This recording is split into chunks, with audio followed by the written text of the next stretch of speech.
Thank you. Guys. Okay, we're gonna come over here. So you all had a question on your name tag. Hopefully you talked to some people here today about your favorite place. So when you think, or any of you, please share, what is your favorite place? My favorite place is a movie theater. I really like, because you could be at any place while in that safe place. So I really like that.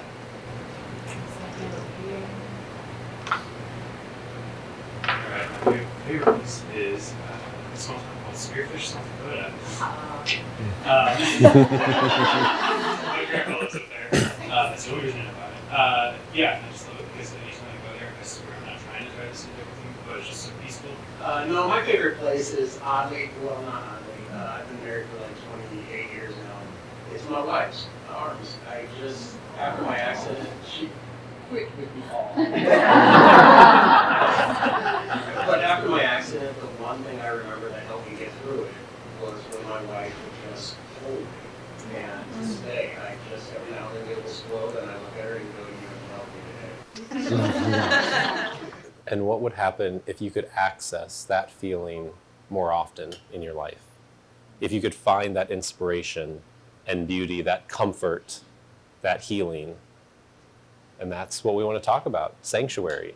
Sanctuary is a place where you can find these feelings, this centeredness, this comfort, this peace, this rest, a place to set down your burdens, a place that's safe.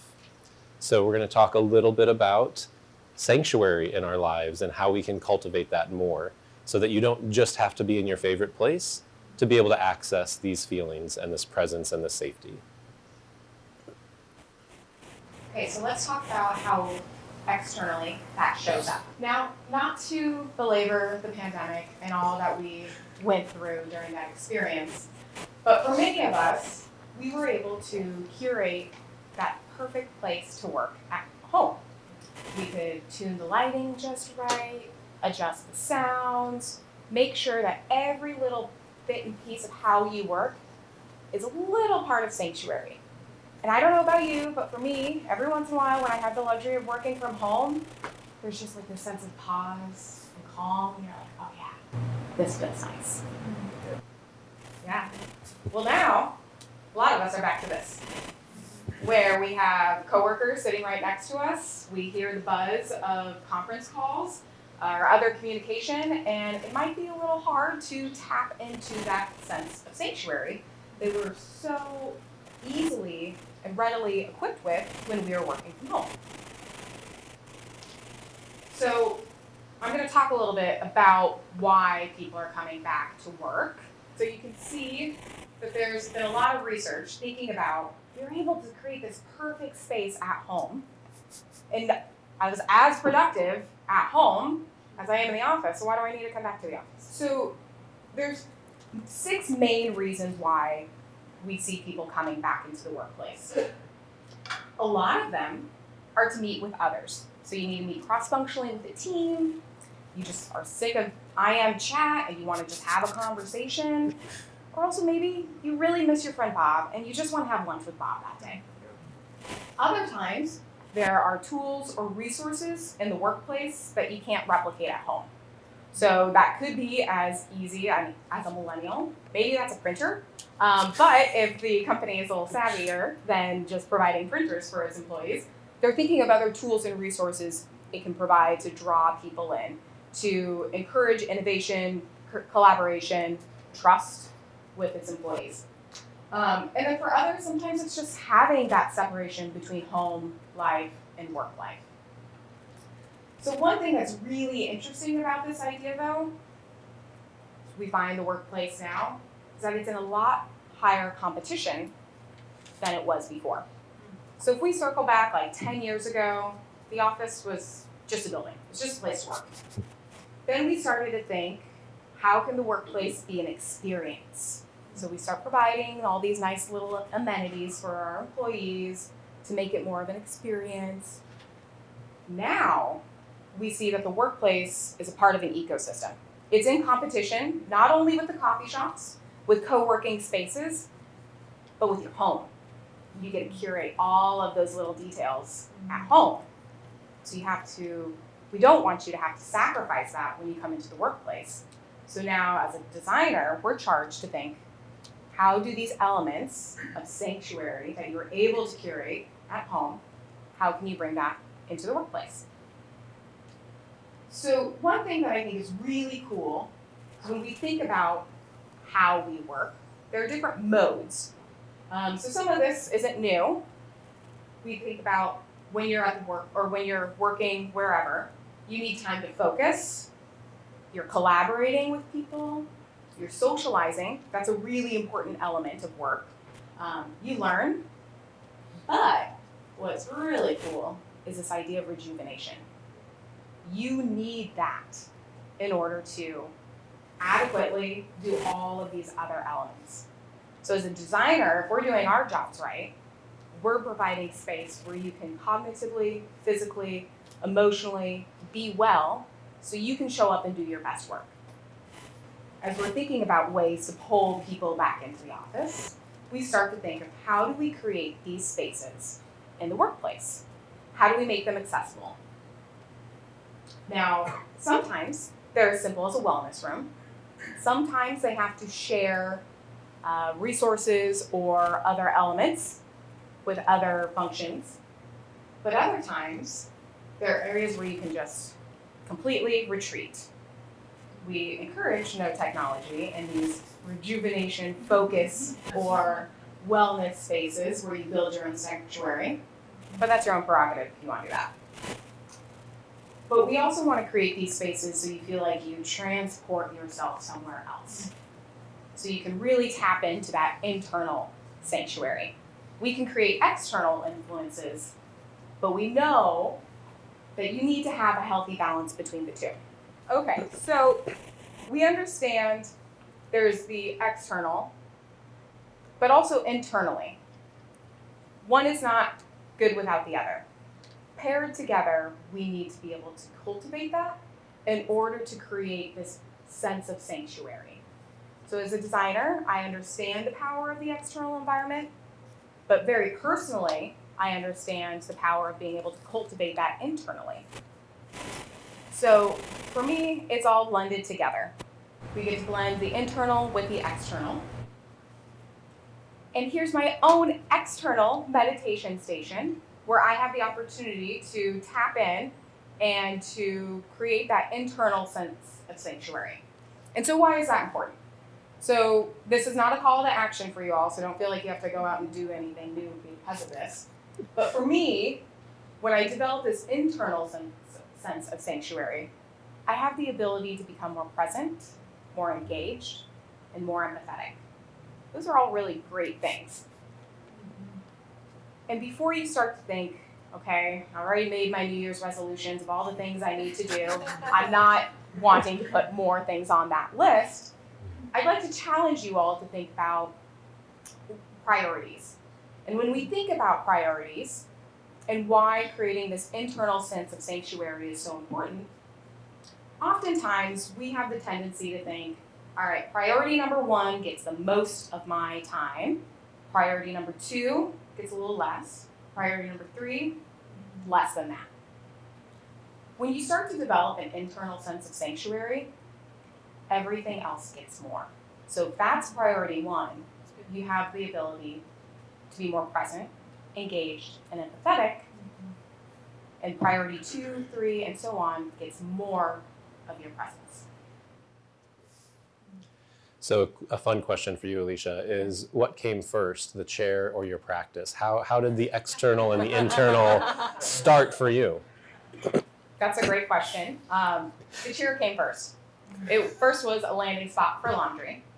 And then when I got sick of the laundry, putting that away, it then became an opportunity to opt in to check in with myself, which I think is a great question because many companies, employers, spaces, they have these wellness rooms that you may think, oh, well, that's only for lactation or if you have to take any medication, like opt into that space. But I like to challenge people to think about these spaces a little bit differently because they're there, just need a little encouragement to be able to develop that into an internal place, a sanctuary as well. Love it. So internal and external are connected. The internal environment can cue certain internal practices. And at the same time, when you have a strong enough internal practice of sanctuary, you can access that anywhere at any time. So for me, I have wanted an external place of sanctuary for decades. And I had the opportunity during the pandemic to construct this in my backyard. It was an old shed that was on a concrete slab. And my first vision was I can like partition the shed in half and have this tiny little space for me to sit on a cushion and like put a window in it. And then my wife encouraged me, like, you know what, why don't you dream big and design what you want and see if we can manifest it. And I was able to construct this mostly on my own. I got some interior design advice from some friends. And so for me, this is a place of sanctuary, but I also recognize that not everybody has this, and I didn't have it for a long time. So another example of external sanctuary in people's lives, I have a friend who lives in the High Line, and there's a ledge on the window. It's a small one-bedroom apartment, and he basically built up a couple steps so that that ledge at the window was big enough for him to sit. And so he sits in this, I don't know, it's probably like 3 feet by 4 feet space, and that is his dedicated space for sanctuary. It can be a chair, it can be a room, it can be a little place where you sit, it can be a place where you pull a cushion out and sit and then put it away, because all of our external spaces are different. But I invite you to think about where can you build sanctuary into your own lives. And what I want to talk about more than that is this place of internal sanctuary. So often our world is filled with so much external stimulation. Scrolling on social media, websites that just kind of have clickbait and you just keep going down and down and down, and all of a sudden an hour went by, and where did it go? Or 2 hours. And to what Alysia said, right, when we prioritize sanctuary, we can then engage intentionally with these fantastic technological tools around us and use them for the purpose of connection and not let them hijack us. I love this quote that I just heard last night, but it was not attributed to anybody, so I apologize. I like to give people credit. This is, a person who thinks all the time has nothing to think about but thoughts. And when you're thinking all the time and thinking just about thoughts, you're lost in illusion. Because reality, if you just stop right now and look around and try to stop thinking, you will observe what is here right now. Reality isn't thoughts. Thoughts are our interpretation of reality. So as we practice internal sanctuary, we can actually train our minds to be able to slow down the thoughts, quiet our mind, and be more present to what is. And that gives us a place of sanctuary, but it also gives us the presence to listen deeply to those around us. Think of a time when somebody was so present to you, you knew that they weren't just hearing you, they were listening to you. And what impact did that have? And you can probably think of a time when you've been able to be that present and that deeply listening to someone in your life. These are moments of sanctuary, a place that feels safe, a place that people can open up, a place that they can put down their burdens, whether they're mental burdens or emotional burdens or physical burdens, a place of rest. And so for me, I've had this a meditation practice for a couple decades now, on and off. I don't meditate every day. I'm not going to tell you you should. There's no shoulding in this room. Don't should on yourself. Our thoughts are really important, right? And when we should on ourselves, that's an external force of somebody or something is telling me I should do this thing.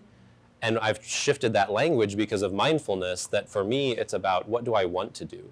So anytime, little side note, if you find yourself shoulding on yourself, ask yourself, do I actually want to do this? Or do I feel like I should do it because of some external thing? It's a very powerful, subtle shift where you can start to claim back some of your own volition. And that came for me because of the practice of being mindful and noticing the impact. And so as we practice stillness and silence, it allows us to clear out the clutter, to drop below the scrolling, to drop below the constant stimulation, and really find ourselves at our essence. Our essence of inherent value, our essence of pure awareness, And for me and everybody I've ever spoken with, this is a place of sanctuary. And it's available. You've probably all touched it. Maybe some of you swim in it a lot. Maybe some of you haven't been there for a while. But you all have this inside of yourselves. Try to think of a time when you found that place of internal sanctuary. Silence, stillness, calm.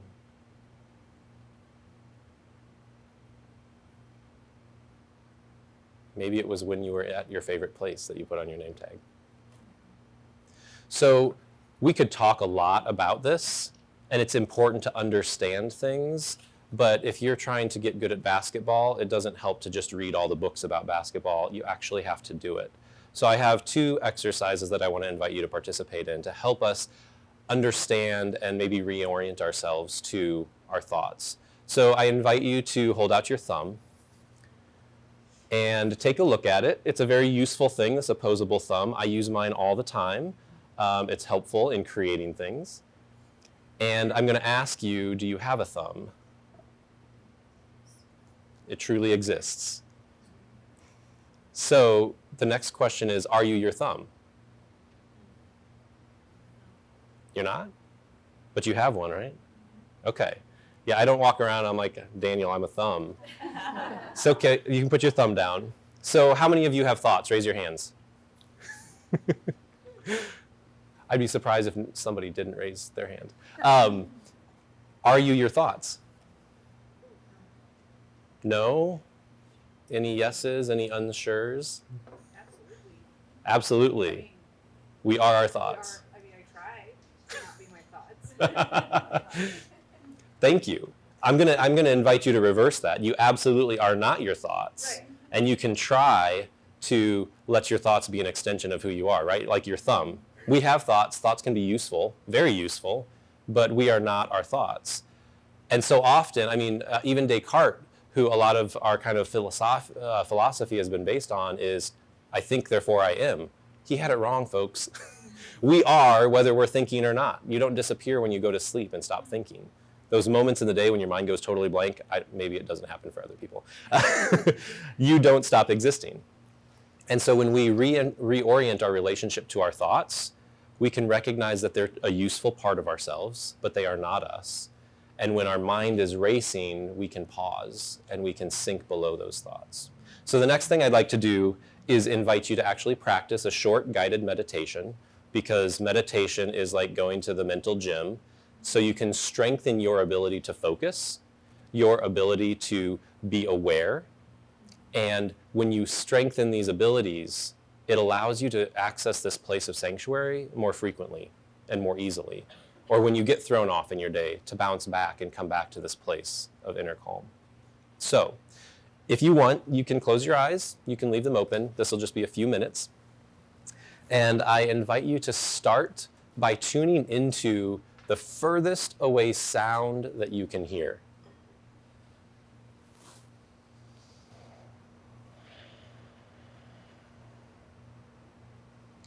Letting your thoughts settle,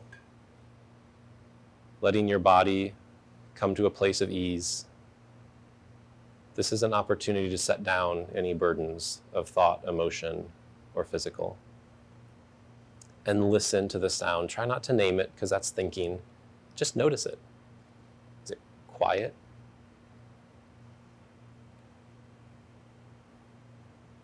Is it steady or intermittent?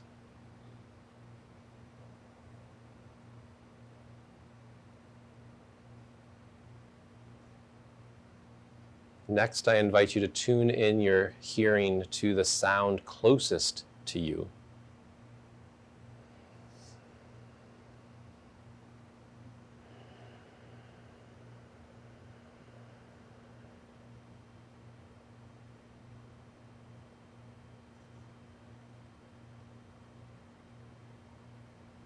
When your attention wanders, bring it back to that sound. It's okay, it's normal. Focus on the sound nearest to you. It might even be your breath.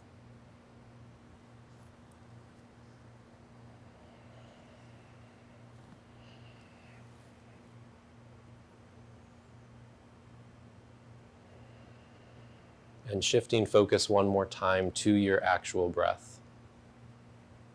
This part of you that's happening whether you pay attention or not. But in this moment, pay attention.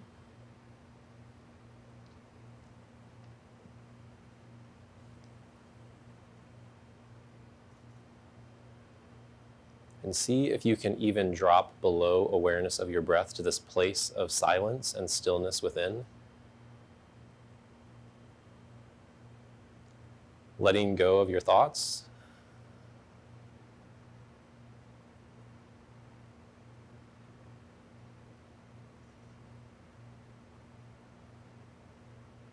And notice how it feels.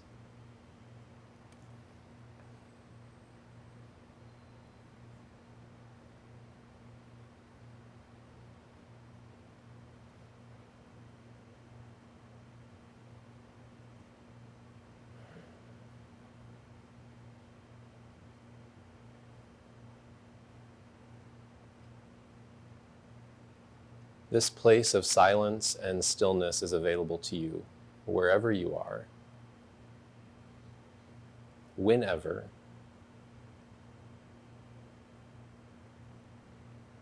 Remember this feeling as you return your attention to this room, opening your eyes if you had them closed, maybe bringing movement back into your body a little bit.